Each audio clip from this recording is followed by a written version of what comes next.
Силен шок на економијата. Народната банка предвидува оти годинава ќе ја завршиме со рецесија од 3,5%.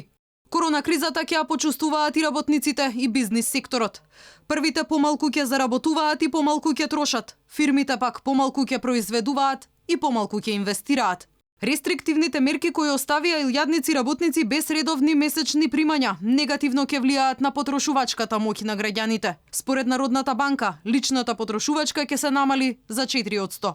Поради пад на расположливиот доход, услови на помалку поголем пазар на труд и пад на приватните трансфери, забавување на кредитната поддршка, иако оценуваме дека ќе остане позитивна, ќе има раст, и секако значаен фактор во овој контекст ќе биде сколемената неизвестност која може неповолно да влијае врз одлуките на потрошувачите.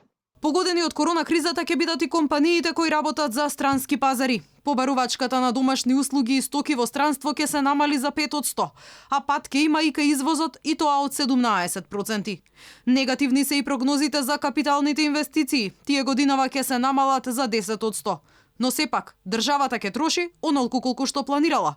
Јавната потрошувачка нема да трпи. За оваа година очекуваме видлив ефект кај странските директни инвестиции, ги ревидираме надолу и ги проценуваме на ниво од 1,6%. Сепак со оглед на предпоставката за концентрација на кризата оваа година, значи генерално ако погледнеме кои се очекувањата на меѓународните финансиски институции, барем досега очекувањата се јак шок оваа година, но постепено закрепнување на веќе во наредната година. Падот на цената на нафтата и енергенсите позитивно ќе влијае на инфлацијата. Од Народната банка оптимисти, раст на цените нема да има.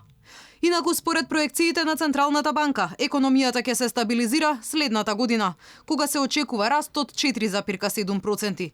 Сепак и ова сценарио би можело да биде ризично.